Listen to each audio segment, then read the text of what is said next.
Go fuck yourself in there, parasite. The one who spat those words at me was my own daughter, Natalie.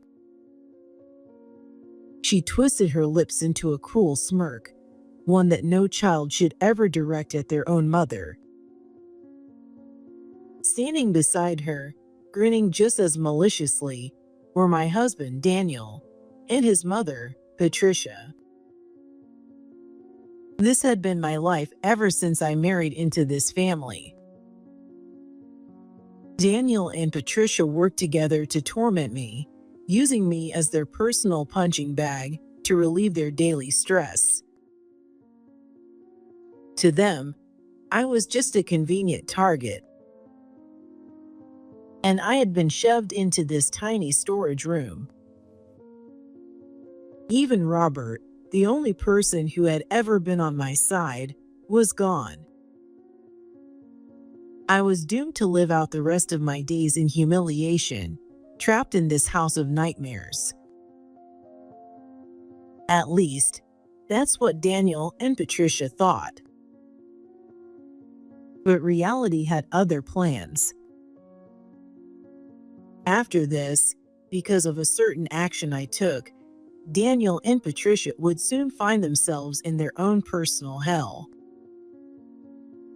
My name is Emma Carter, and I'm a 43-year-old part-time homemaker. I'm average-looking, have a typical build, and my academics and athletic abilities are just about average. I'm just an ordinary person you find anywhere. The college I attended was also pretty standard, and after spending 4 uneventful years there, I landed a job at a mid-sized local company. It's peaceful and all, but life feels kind of boring without any excitement.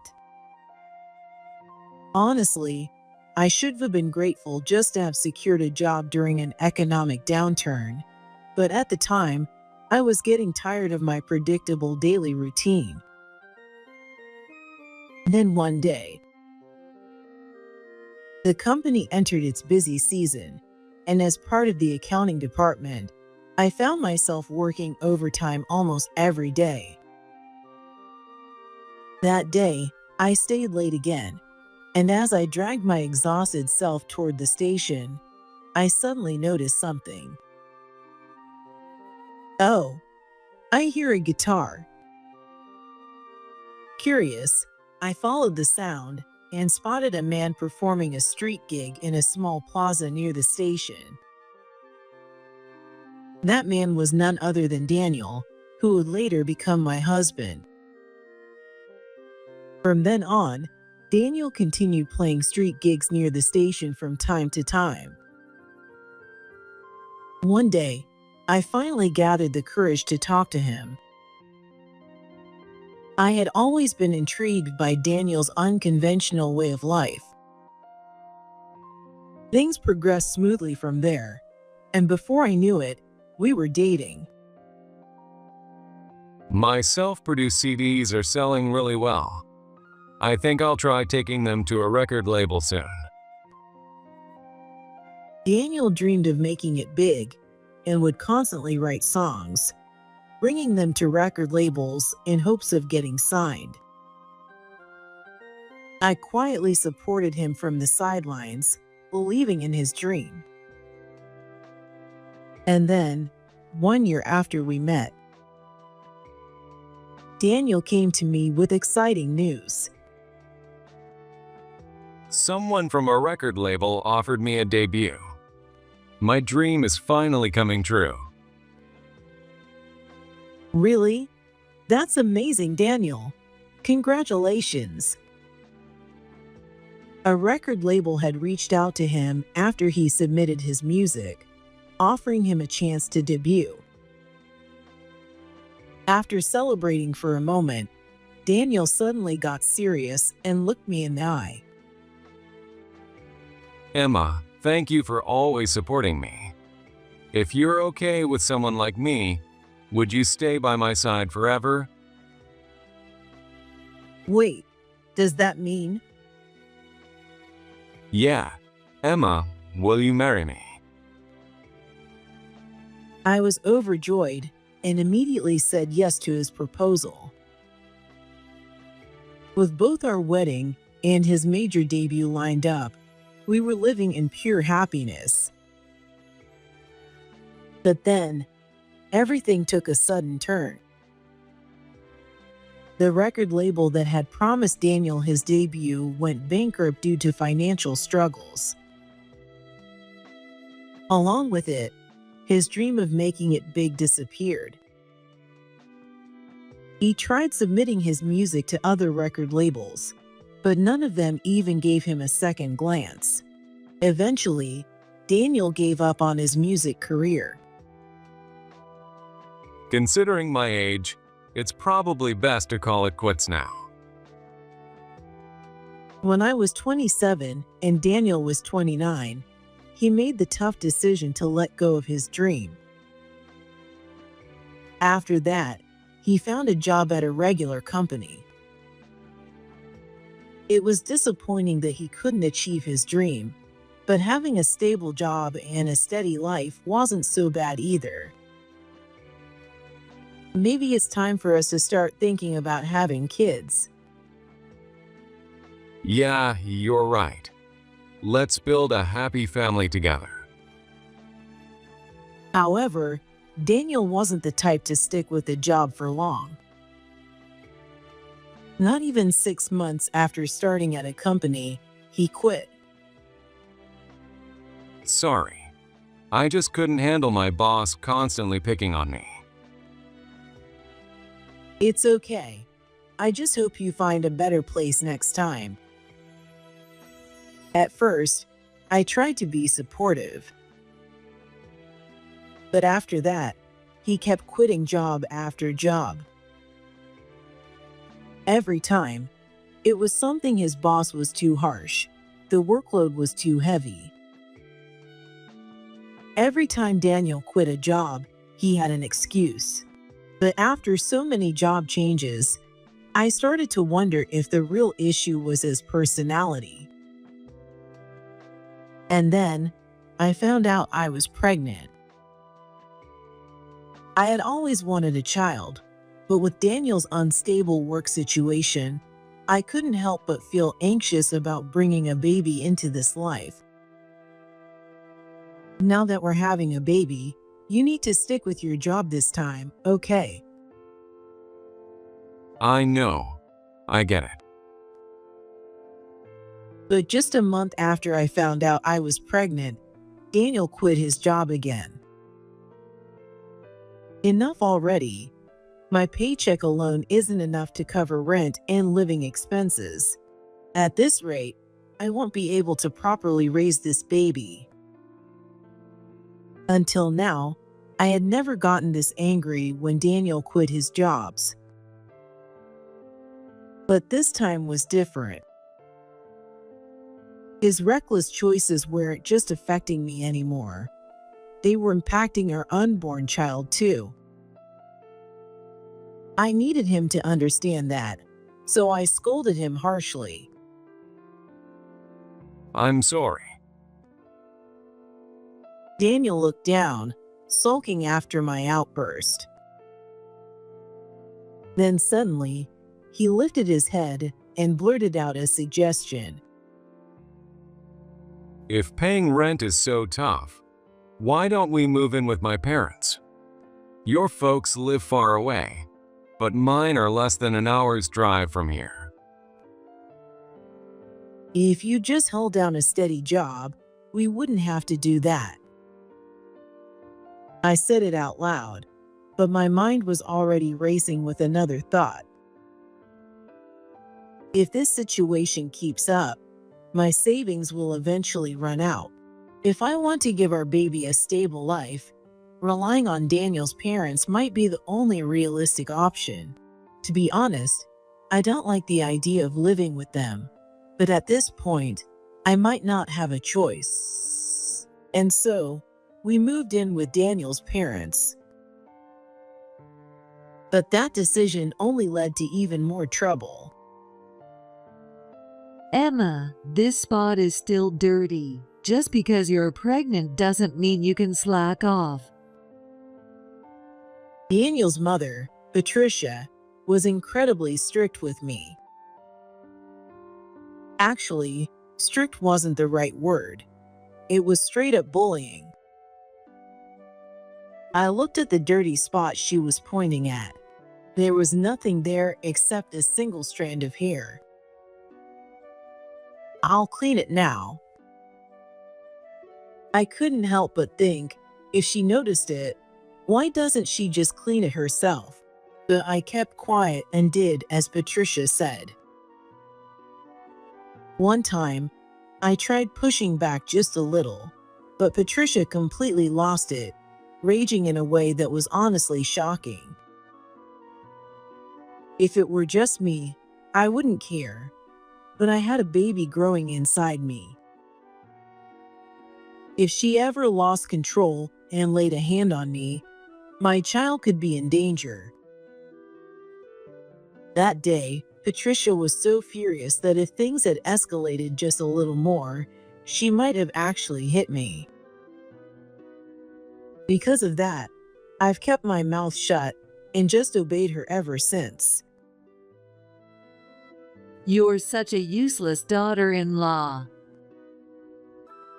Even when I obediently did as she asked, Patricia still found something to complain about. She only complained to me and did none of the housework. Emma, ever since you moved in, our house has been so much cleaner. And your cooking is great. But are you okay? You're not overworking yourself, are you? The only saving grace in this household was Daniel's father, Robert. He was usually busy with work and wasn't home much, but whenever we saw each other, he always spoke kindly to me. More than that, Patricia would act more restrained in his presence, so just having him around was a relief. "Well, I'm totally fine, but you should take care of yourself too, Robert." I had considered confiding in Robert about Patricia's mistreatment more times than I could count. But I didn't want to burden him with this kind of thing when he was already busy with work. Besides, every time he came home, he looked completely drained. I just couldn't bring myself to tell him that his wife was bullying me. Well, I guess as long as I can just brush it off, it'll be fine. After 6 months of living there, I had gotten used to this life. Around that time, I gave birth to a healthy baby girl. I was hoping for a boy. That was Patricia's reaction, but despite her comment, our daughter, Natalie, grew up happy and healthy. Even Daniel seemed to have turned over a new leaf after Natalie was born. His latest job was the longest he had ever kept. But the chaos wasn't over yet. "Oh, I fell asleep. Wait, where's Natalie?" After so many sleepless nights from taking care of Natalie's crying, I was completely exhausted. I had dozed off for a bit, and when I woke up, my baby who had been sleeping right next to me was gone. "Where is she?" I frantically searched the entire house, but Natalie was nowhere to be found. Just then, Patricia, who had apparently gone out, came back home. I'm home. "Patricia, I can't find Natalie anywhere."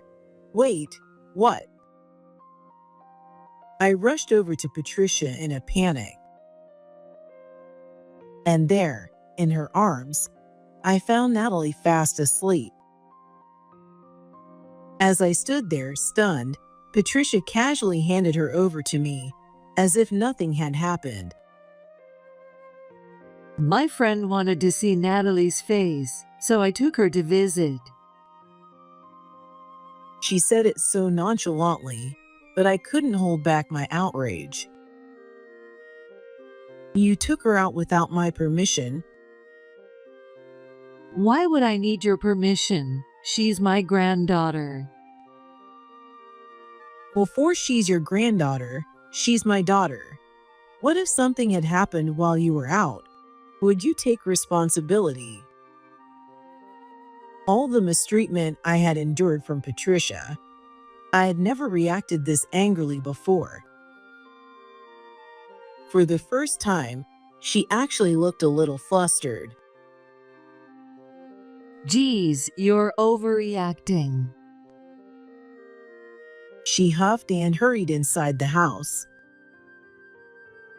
But after that, Patricia kept trying to take Natalie out without asking or feed her things a baby couldn't eat.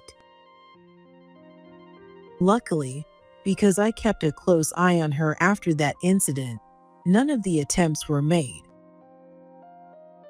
However, since she couldn't do whatever she wanted with Natalie, she started taking her frustrations out on Daniel instead. Hey, don't you think you're being too harsh on my mom? You should try being nicer to her. One day, Daniel, who didn't lift a finger to help with the housework or child rearing, had the audacity to lecture me. She's the one being harsh. Just the other day. Stop. I don't want to hear it. I'm exhausted from work. Unlike you, who just sits around at home all day. I wasn't just sitting around. I was the one handling everything in the house because Patricia refused to do any chores.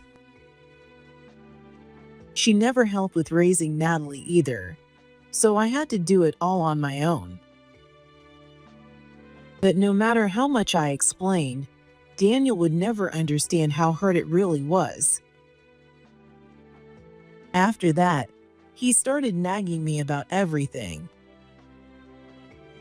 I can't rely on Daniel. If I stay here any longer, my stress is going to break me.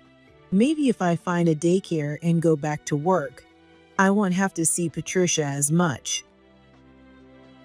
Robert was the busiest person in the house, so I couldn't rely on him either.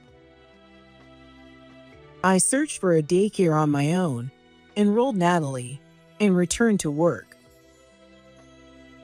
These days, moms just dump their kids on others and call it parenting. That's what Patricia said when I went back to work, but I ignored her.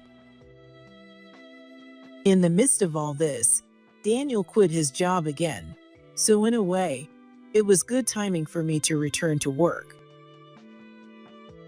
Even while unemployed, Daniel didn't bother helping with housework or parenting. He just lazed around while Patricia never criticized him, only nitpicking everything I did. Despite the toxic environment, Natalie continued to grow up happy and healthy. Before I knew it, she was in middle school. But lately, she hardly spoke to me. She only talked to Patricia and Daniel.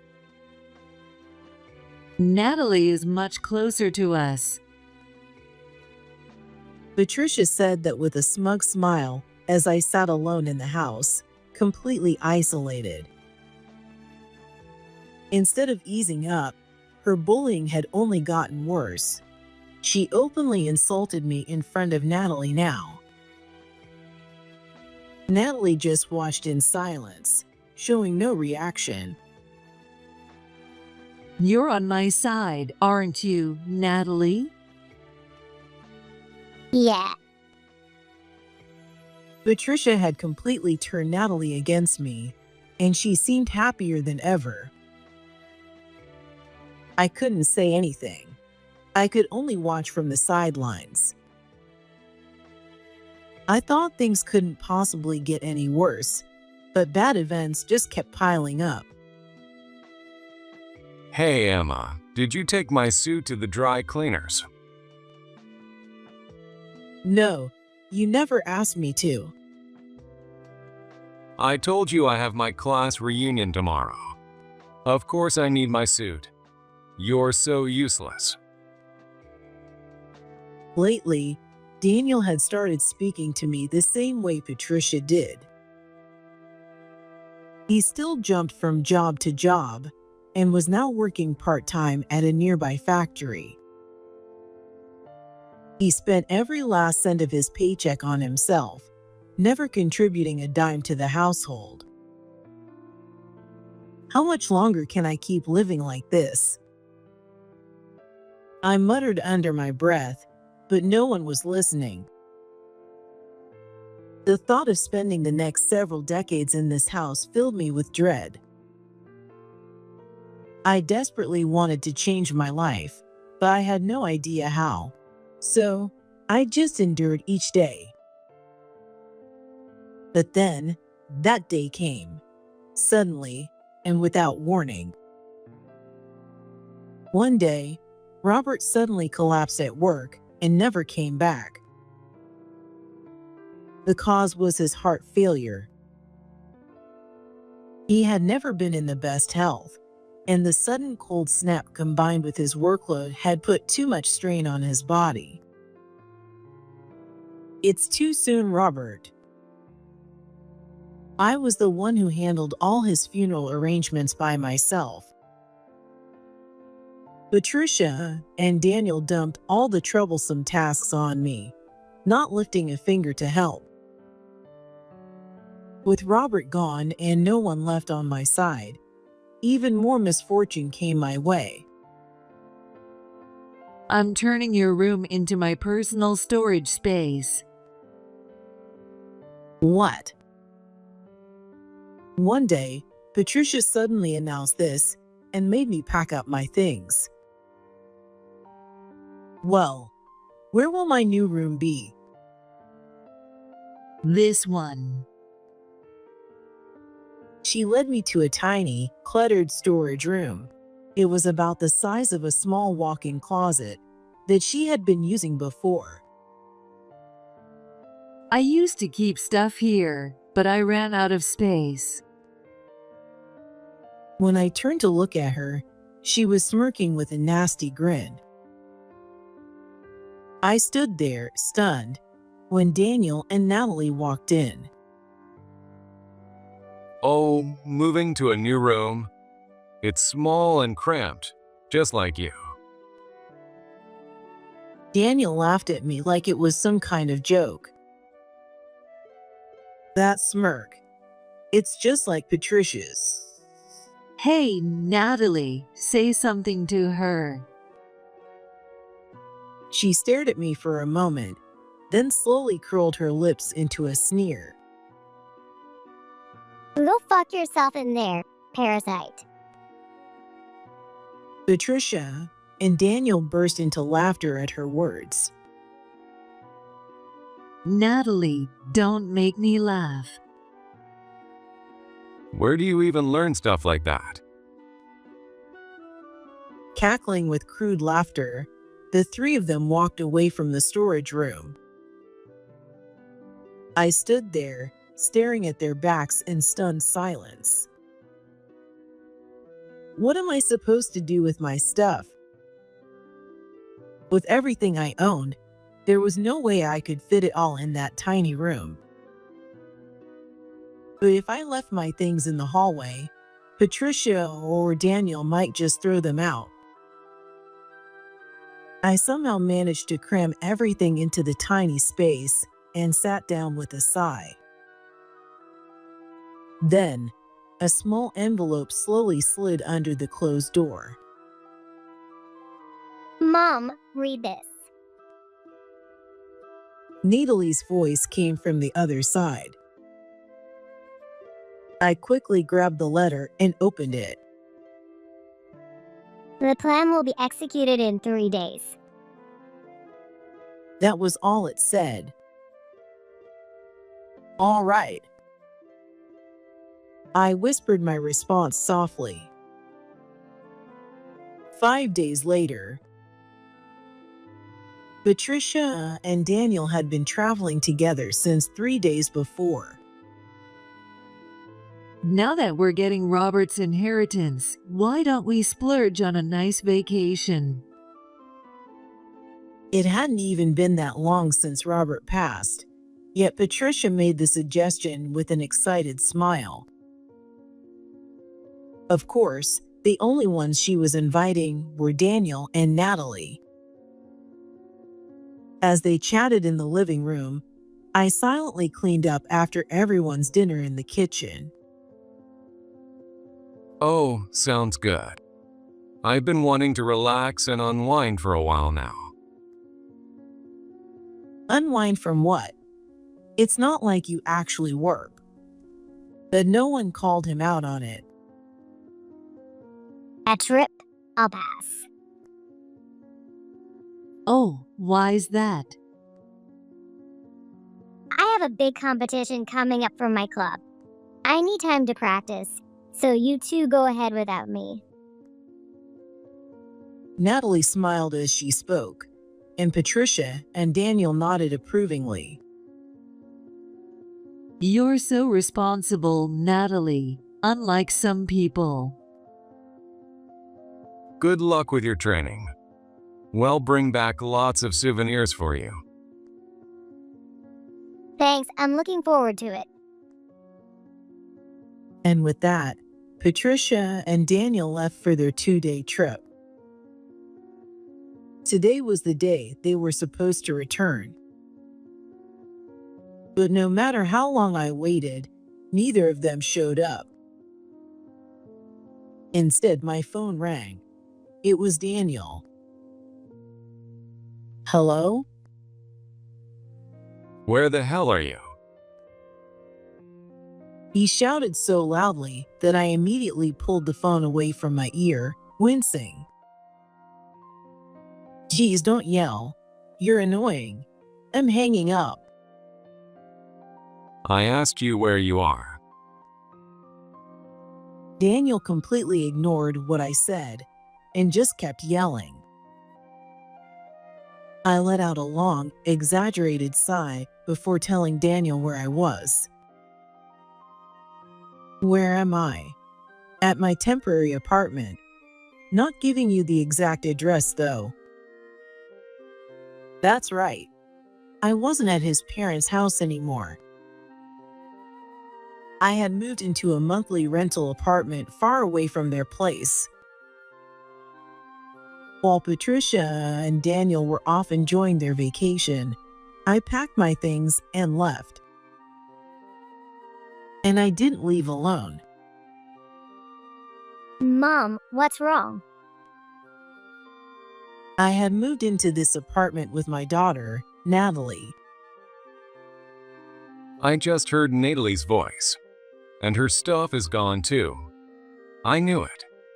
You kidnapped her. Give her back. What the hell are you thinking? Daniel's relentless shouting exhausted me. Seeing my frustration, Natalie took the phone from me. Dad, calm down. Natalie, are you okay? His words made it sound like I was some kind of kidnapper, and it irritated me. But Natalie, completely calm, responded coolly. That's a weird question. Of course I'm fine. But I need to talk to you. Meet me at the cafe by the station tomorrow. Bring Grandma too. Natalie hung up without waiting for his response. Then, she turned to me with a gentle smile. It's almost over. Yeah, it is. The smile she gave me now was completely different from the one she wore the day she helped push me into that tiny storage room. It was warm, free of any malice. The next day, Natalie and I sat at the designated cafe, waiting for Patricia and Daniel. About 10 minutes past the scheduled time, they finally walked in. As soon as they spotted me, their faces twisted with rage, and they stormed over. Hey, what the hell do you think you're? Wait. Hey, who's that guy? Patricia pointed at the man in a suit sitting next to me. The man calmly stood up, pulled out a business card, and introduced himself. Nice to meet you. I'm Sam Thompson, an attorney. The late Robert was a great help to me during his time. The word attorney made Daniel and Patricia's eyes widen. Sam's next words were so shocking that both of them looked like they were about to jump out of their seats. Robert's entire inheritance will be given to this young lady, Natalie. Wait a minute. As his wife, I'm supposed to get everything. Patricia, shocked but desperate, pressed Sam for answers. Without changing his expression, he simply stated the facts. Robert left a will. In it, he clearly stated that all his assets would go to Natalie. I was once the corporate attorney for his company, and during that time, he helped me a great deal. Even after I left that position, we remained in contact, and one day, he asked me to draft his will. Daniel and Patricia were stunned into silence, taking in what they had just heard. After a long pause, it seemed they finally grasped the reality of the situation. I had no idea he left a will. I have a lot to say about that, but we'll deal with it later. More importantly, did you already know about this? Is that why you kidnapped Natalie? Kidnapped? Don't be ridiculous. This was planned long ago. Natalie and I carefully prepared everything before leaving that house. What? Daniel's voice came out weak, his face utterly confused. You planned this with Natalie? What are you talking about? She was on our side. I don't remember ever being on your side. I've always been on Mom's side. That's right. Natalie had never been one of them. She had been my ally all along. From a young age, Natalie questioned why Patricia treated me so badly. One day, she asked her directly, Grandma, why are you so mean to Mom?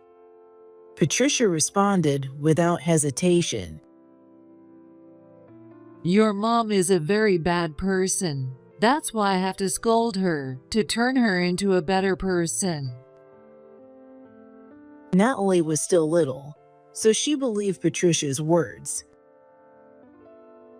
But as she grew older, she started realizing that what Patricia was doing was nothing but bullying. Determined, Natalie tried to confront her again. You know, I've been thinking about this for a while. You really need to stop Grandma. Patricia's expression twisted into something terrifying. So you're on her side? Natalie was so shaken by the sheer intensity of Patricia's glare that she couldn't say another word. When Patricia got angry, there was no reasoning with her. Even though she was getting older and weaker, Natalie was still just a kid. If Patricia ever lost control, it would be easy for her to hurt her. Having witnessed this firsthand, I later pulled Natalie aside when Patricia wasn't around and asked her to do something for me. Natalie, don't act close to me when Patricia is around. If you stay on her good side, you'll be safe. But It's okay. I don't mind. And so, Natalie started acting distant toward me in front of everyone. Sometimes, when Patricia pressured her, she even insulted me against her will. But in her heart, she was always apologizing to me. But if this keeps up, Mom will just keep getting hurt. After struggling with it for a long time, Natalie finally decided to tell Robert about it when she was in middle school. At first, Robert didn't believe her. After all, Patricia and Daniel always acted perfectly normal around him. Please, Grandpa, you have to believe me. Natalie pleaded with him desperately. Because Robert was always busy with work, he was hardly ever home, and they rarely talked. To him, Natalie was his beloved granddaughter, but to her, he was the most distant family member. She had never spoken to him so emotionally before. Seeing the look on her face, Robert understood that this was serious. I see. All right. I believe you, Natalie. Really? Yes. I'll see if there's something I can do. Robert trusted Natalie's words, but he wanted to see it with his own eyes. So, he secretly set up cameras around the house. And that's when he witnessed Patricia and Daniel hurling insults at me. When Patricia and Daniel were out, Robert called Natalie and me over and apologized. I'm so sorry I didn't realize this sooner. Emma, you need to divorce Daniel. I'll support you. But I shook my head. If I divorce Daniel, I'll have to leave you behind, Robert, and I can't bear that. Besides, no offense, but Patricia doesn't do any housework, does she? I want to keep taking care of the household and supporting you. Emma, I don't want to be apart from you either. If Mom and Dad get divorced, of course, I'll go with Mom. But that would mean I'd be separated from you, Grandpa. I don't want that. Robert thought about her words for a while. Then, he made a surprising decision. all right. Then I'll leave my entire inheritance to Natalie. What? But why? It may not be enough to make up for all the trouble I've caused, but I want you to have it. Honestly, after seeing how terribly Patricia and Daniel treat Emma, I've completely lost any respect for them.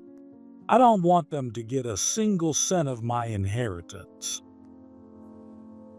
Then, he smiled gently and continued. Emma has been saving money responsibly, so she doesn't really need my inheritance. I'll have my lawyer handle the paperwork, but if I say I'm leaving it to my daughter-in-law, people might start asking unnecessary questions. Not that I think my lawyer would do anything like that, but still. Besides, publicly, it makes more sense for my inheritance to go to my granddaughter rather than my son's wife. Hearing his reasoning, I nodded in agreement. Since Daniel barely worked and never contributed to household expenses, money was always tight. However, I had been working hard, and my salary had gradually increased. I didn't waste any extra money and put everything I could into savings. So as Robert said, I had built up a decent amount of savings. Besides, Thinking about our future, even if I were to receive Robert's inheritance, I wouldn't end up using much of it. I would eventually pass it down to Natalie anyway. In that case, it made more sense for her to inherit it from the start. That's how it was decided. Robert's inheritance would go to Natalie. I'll talk to the lawyer myself and get the will drafted as soon as possible. But just in case something happens, would it be all right if I gave the lawyer your contact information, Emma? Robert's question made me hesitate. Patricia often snooped through my phone. If the lawyer ever contacted me, Patricia would definitely get suspicious. In that case, just give them my number. My phone isn't being spied on. At Natalie's suggestion, we decided to use her phone as the emergency contact instead of mine. Then, after Robert passed away, on the day I was forced into that tiny storage room, Natalie received a call from Sam. All the necessary procedures are complete. We can move forward whenever you're ready. What would you like to do? After receiving that message, Natalie slipped me a note saying the plan would be carried out in 3 days. We waited for Patricia and Daniel to leave for their trip and used that opportunity to move out. Alongside the chaotic move, we coordinated with Sam to finalize everything. Now, with all the preparations complete, we were finally sitting across from Patricia and Daniel. And that's the full story. After hearing the entire truth from me, the two of them sat there in stunned silence, unable to believe what they had just heard. Patricia was the first to snap back to reality. She immediately turned to me and started screaming. This is unbelievable. You're not getting a dime of the inheritance, and you're definitely not taking Natalie. If you want to leave, then go alone. But before I could respond, Natalie fired back without hesitation. There's no way I'm living with you and Dad. You two can enjoy each other's company. I'm leaving with Mom. Patricia stood frozen, completely caught off guard by Natalie's firm words. Then, I turned to Daniel, who was still sitting there in shock. Just so we're clear, I'm divorcing you. With Robert gone, there's no longer any reason for me to stay married to you. The only reason I hadn't divorced Daniel earlier was because I didn't want to be separated from Robert. But now, with that reason gone, there was only one option left for me: divorce. Wait. No, please. Think this through. Daniel, finally realizing just how bad his situation was, panicked and raised his voice. After Robert's passing, Daniel had quit his job again. He had assumed that with Robert's inheritance, he wouldn't need to work ever again. But now, without that money, finding a new job would be nearly impossible, especially with his long history of quitting. That's right. Think it over, Emma. Are you really going to abandon us? Yes, that's exactly what I'm going to do. I answered without hesitation, and Patricia stared at me like she couldn't believe what she was hearing. I let out a sigh, making no effort to hide my exasperation. Patricia, you've been tormenting me for years. Of course, I hate you. And Daniel, not only did he turn a blind eye to your bullying, but he started joining in. I hate both of you. Why would I go out of my way to help people I despise? I'll gladly walk away and leave you behind. Patricia's face turned pale, and cold sweat started forming on her forehead. Beside her, Daniel was visibly shaking. This is nothing more than the consequences of your own actions. If you had been decent people, this wouldn't have happened. Back then, I had been drawn to Daniel precisely because he wasn't ordinary. But now, I understood. Being ordinary is something truly wonderful. It just took me far too long to realize it. If you've got a problem with this, go hire a lawyer. Not that you have the money or resources for that. My words must have been the final blow. Patricia and Daniel's faces went completely blank, drained of all emotion. The two of them could do nothing but sit there in shock, looking like empty shells. Leaving them behind in their daze, we walked out of the cafe. I left the divorce and inheritance proceedings in Sam's hands. Daniel initially tried to contest the divorce, but when Sam responded with, "Shall we take this to court?" he quickly backed down and agreed to it. And with that, I was finally free. I didn't ask Daniel for child support. Natalie refused it. If we accept child support, that means I'd have to see Dad, right? I never want to see him again. I don't want to think of someone who enjoyed bullying Mom. And of course, I never want to see Grandma either. I won't even attend her funeral, so don't expect me to. When we met with Daniel and Patricia for the last time at Sam's law office, they broke down in tears, desperately begging Natalie to stay. Emma, say something. Please, Emma. But I coldly rejected them. I'm not interfering with Natalie's decision. And besides, didn't I tell you? I hate both of you.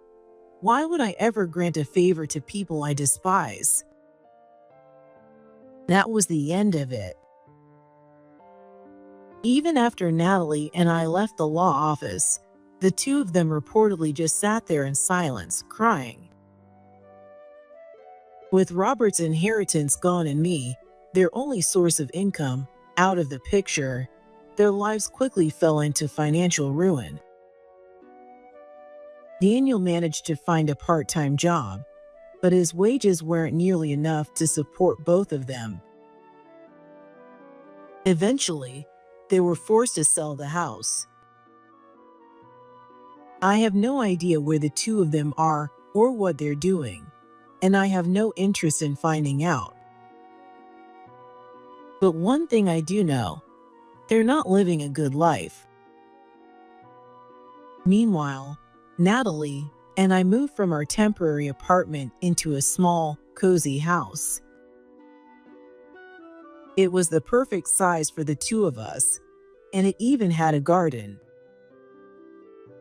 As I looked out at the spacious yard, a memory of Robert came to mind. I really like tulips. They push through the soil and bloom beautifully after surviving the harsh winter. I've always wanted to grow them once I retire.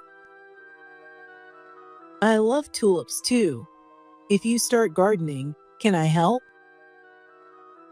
Of course, I'd love that. I can't wait for that day. I never got to fulfill my dream of gardening with Robert, but both Natalie and I hold on to the many warm memories we made with him.